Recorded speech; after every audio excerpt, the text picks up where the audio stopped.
Kolkata mental হসপিটালে পাগলের সেবা করে যদি আপনি ফার্স্ট ক্লাস সিটে বসতে পারেন, তাহলে আমি বিশ্বপিতা পরম প্রেমময় শ্রী শ্রী ঠাকুর অনুকূল চন্দ্রের সেবা করে আমি কি এই ফার্স্ট ক্লাস সিটে বসতে পারি না? বন্ধু পুরুষোত্তম, বন্ধু পুরুষোত্তম, বন্ধু পুরুষোত্তম। যার দয়ে ভালো আছি, যার করুণায় পৃথিবীতে আছো, বেঁচে আছি, স্ত্রী পুত্র পরিজন নিয়ে সুখে আছি, প্রথমে আমি প্রণাম জানাচ্ছি আমার জীবন পথের সেই দয়াল পরম প্রেমময় শ্রী শ্রী ঠাকুর অনুকূল চন্দ্রের শ্রীচরণে। শ্রদ্ধা দাদা মায়েরা, বাংলাদেশ থেকে মোহিনীনন্দন ইউটিউব চ্যানেলের পরিবেশনায় আপনারা দেখছেন পরম প্রেমময় শ্রী শ্রী ঠাকুর অনুকূল চন্দ্রের ভাবাদর্শী ধর্ম আলোচনা। আমি দিলীপ, মাস্টার দিলীপ, আমার মূল নাম হচ্ছে দিলীপ চন্দ্র দাস। তো আমি মাস্টার দিলীপ হিসাবেই আপনাদের মাধ্যমে বেঁচে থাকতে চাই। তো আমি মাস্টার দিলীপ শ্রী শ্রী ঠাকুরের আদর্শে কিছু কথা বলার জন্য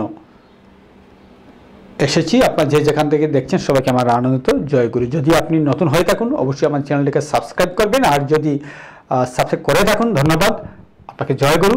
কমেন্টে অন্তত জয়গুরুর কথা লিখতে ভুলবেন না, বা ভিডিওটা কেমন লেগেছে আমাদেরকে উৎসাহিত করবেন। একটা লাইক করতে কিন্তু তার টাকা পয়সা কিছু লাগে না, দয়া করে একটা লাইক করে দিন এখনই যদি আপনি গুরুভাই হয়ে থাকুন। আর সবশেষে যদি আপনি ভালো মনে করেন তাহলে একটা শেয়ারের মাধ্যমে সেই যাজনিক কাজের অংশীদার হতেও আপনারা কেন মিস করবেন। কারণ আমার এই ভিডিওগুলো কিন্তু মূলত শ্রী ঠাকুরের যাজনিক কর্মকাণ্ড, অর্থাৎ ঠাকুরের কথা বলে আপনাদেরকে সারা বিশ্বকে ঠাকুরের কথা বলা, সেটা কিন্তু একটা যাজনমূলক আমার স্টেপটা।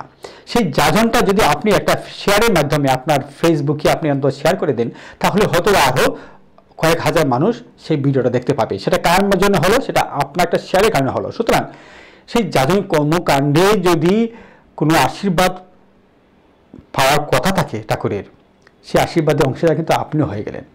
সেই হিসাবে একটা শেয়ার ভালো লাগলে অন্তত করবেন দাদা। যাই হোক, আজকে আমি যে বিষয়টি আপনাদের সাথে আলোচনা করার জন্য এসেছি, আমাদের বর্তমান আচার্যদের শ্রী শ্রী দাদা সম্পর্কে। শ্রদ্ধা দাদা নায়েরা, আমাদের পরম শ্রী ঠাকুর অনুকূল চন্দ্রের আচার্য ধারাবাহিক নিয়ম অনুযায়ী পরম্পরা আচার্য পরম্পরা যে কথাটাকে বলা হয়ে থাকে, সে আচার্য পরম্পরা অনুযায়ী বর্তমান আচার্যদেব আমাদের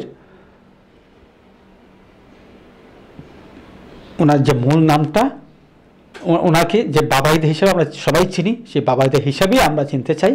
তো যাই হোক, সে আচার্যদেব সম্পর্কে কিছু কথা বলার জন্য আপনাদের সাথে আজ এসেছি। আমাদের বর্তমান আচার্য দেবের ঠাকুর সম্পর্কে যে অনুভূতি, আমরা অনেকেই মনে একটা প্রশ্ন জাগে যে আমাদেরকে যেভাবে ঠাকুর সম্পর্কে বোঝানো হয়, যেভাবে ঠাকুরকে চিন্তা করার কথা বলা হয় তাকে দ্বারা বলে থাকেন, ঠাকুর পরিবারের সদস্যরা কি একইভাবে ঠাকুরকে নিয়ে ভাবেন, ঠাকুরকে সে ভক্তি শ্রদ্ধা করেন কি না, তা তো আমরা দূর থেকে বুঝতে পারি না বা জানি না। অনেকের মনে কিন্তু এই ধরনের একটা চিন্তা ভাবনা আসে। তো সেই দাদাদের উদ্দেশ্যে বলবো, আমরা আজকে ভিডিওটা শুনুন, বর্তমান আচার্যদের সম্পর্কে একটা সুন্দর ধারণা পেয়ে যাবেন। একবার আমাদের বর্তমান আচার্যদেব শ্রী শ্রী দাদা কলকাতা থেকে ট্রেনে করে দেওঘরের দিকে রওনা হচ্ছেন। তো স্বভাবতই তিনি ট্রেনে যে ফার্স্ট ক্লাস কেবিনে একটা সিট নিয়েছেন। তো কাকতালীয়ভাবে ওনার পাশে একজন ভদ্রলোক একটা সিট পড়েছে। সেই ভদ্রলোক কিন্তু অনেক বড় লোক, অর্থাৎ বড় লোক বলতে নর্মালি বড় লোক বলতে আমরা যা বুঝি সেই বড় লোক, অর্থাৎ তার অনেক পয়সা মালিক হলেই তো আমরা বড় লোক বলে থাকি। ওনার স্যুট কোট পরিহিত, চশমা, মানে মোট কথা ওনার গেট আপ আউটলুকিং দেখেই বোঝা যাচ্ছে যে অনেক বিত্তশালী বা বিত্তবান লোক। তো সেই লোকের পাশে আমাদের আচার্যদেবের সিটটা পড়েছে। তো আচার্যদেব তো নীরব নিস্তব্ধ, ওনার স্বভাব অনুযায়ী উনি বসে আছেন সিটের মধ্যে। পাশে থাকা ভদ্রলোকটি কোনো এক সময় আচার্যদেবকে লক্ষ্য করেছেন। ওনার সাদা সিধে পোশাক, ওনার পরনের পোশাকটা তো দেখেছেন, 500 টাকা পোশাক, একটা ফতুয়া, একটা ধুতি, এই তো থাকে, বা একটা পাঞ্জাবি, একটা ধুতি, এর বেশি তো কিছু নয়। তো ওনার পাশের লোকটি এগিয়ে এসে আচার্যদেবকে জিজ্ঞেস করছেন, আগে আমি কলকাতা মেন্টাল হসপিটালের ডাক্তার সুবন চ্যাটার্জি, আপনার পরিচয়টা একটু বলবেন প্লিজ। আমার আচার্যদেব বলছেন, আগে আমি দেওঘরে থাকি, আমি পরমপ্রেমময় শ্রী শ্রী ঠাকুর অনুকূল চন্দ্রের একজন সেবক। সাথে সাথে ওই ভদ্রলোকটি একটু ব্যঙ্গাত্মকভাবে বা বিদ্রুপে হেসে ফেলল। হো, তাই মানে আপনি ধর্ম করেন, তাই না? প্রশ্ন করেছেন, তাহলে আপনি ধর্ম করেন, তাই না? আচার্য বলছে, আগে আপনার বলুন। আচ্ছা, আপনার কাছে একটা প্রশ্ন, একটা জিনিস জানা আমার কৌতূহল জেগেছে, আমি কি বলতে পারি আপনার সেই প্রশ্নটা?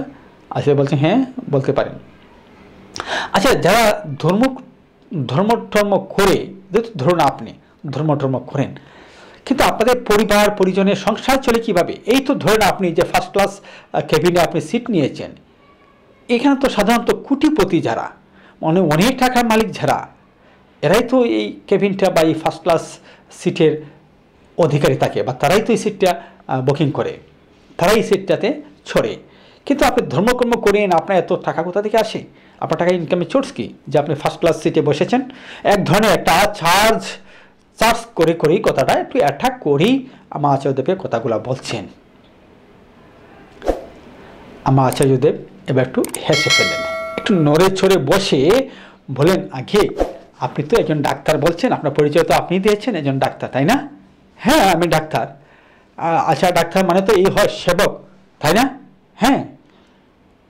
আপনি তো হসপিটালে মানুষের সেবা দেন, তাই না? হ্যাঁ, অবশ্যই আমি সেবা দিই, আমি যে মানুষের সেবক। এই লোকটি সগৌরবে কথাটা বলছেন। আমার আচার্যদেব বলছে, আচ্ছা আপনি বলুন তো, আপনি কার সেবা করেন? মেন্টাল হসপিটাল মানে পাগলের সেবা করেন, তাই তো? পাগলের সেবা করে আপনি যদি ফার্স্ট ক্লাস ট্রেনের ফার্স্ট ক্লাস সিটে বসে, ফার্স্ট ক্লাস কেবিনের সিটে বসে আপনি চড়তে পারেন, কোথাও যেতে পারেন, আর আমি বিশ্বপিতা যিনি, বিশ্বের মায়ের যিনি কোন মালিক, সেই ঠাকুর অনুকূল চন্দ্রের সেবা করে আমি কি সিটে বসতে পারি না? দাদা মায়েরা, আচার্য প্রশ্নটা আবার আপনাদেরকে শোনাচ্ছি। উনি বলছেন, কলকাতা মেন্টাল হসপিটালে পাগলের সেবা করে যদি আপনি ফার্স্ট ক্লাস সিটে বসতে পারেন, তাহলে আমি বিশ্বপিতা পরমপ্রেমময় শ্রী শ্রী ঠাকুর অনুকূল চন্দ্রের সেবা করে আমি কি এই ফার্স্ট ক্লাস সিটে বসতে পারি না? আমাদের আচার্যদেবের সেই প্রশ্নটা শুনে ডাক্তার মুখখানা ফ্যাকাশে হয়ে গেল।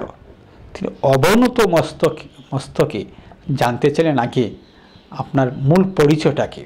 তখন আচার্যদেব আবারও বলছেন, আমি তো বললাম আমি পরম প্রেমময় শ্রী শ্রী ঠাকুর অনুকূল চন্দ্রের একজন আজ্ঞাবাহী দাস মাত্র, এছাড়া কিছু নই। তো শ্রদ্ধা দাদা মায়েরা, আমরা এখানে থেমে যাই। তো এই কথা থেকে আচার্যদেবের এই মন মানসিকতা বা তার এই পরিচয় দেওয়া থেকে কি আমরা বুঝতে পারি না শ্রী শ্রী ঠাকুর অনুকূল চন্দ্রের বংশধর যারা, বিশেষ করে আমরা আচার্যদেবের কথাটাই মেনশন করছি, আচার্যদেব নিজেকে কি মনে করেন, ঠাকুরকে কোথায় বসে রেখেছেন, ঠাকুরকে কতটুকু ঊর্ধ্বে স্থান দিয়েছেন, উনি কি নিজের ঠাকুর সেজে গেছেন, উনি কি এমন পরিচয় দিয়েছেন, বরং ঠাকুরকে কত বড় করেছেন।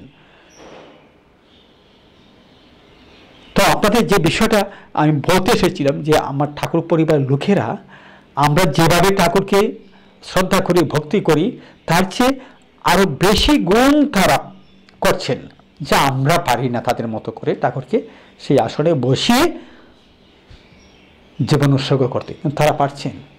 ভালো থাকুন, দেখা হবে আমাদের পরবর্তী ভিডিওতে। যদি ভিডিওটা ভালো লাগে থাকে অবশ্যই একটা শেয়ার করবেন। আমাদের পরবর্তী ভিডিও দেখার আহ্বান জানিয়ে আজকের জন্য এখান থেকে বিদায় নিচ্ছি। মাস্টার দিলীপ, জয় গুরু।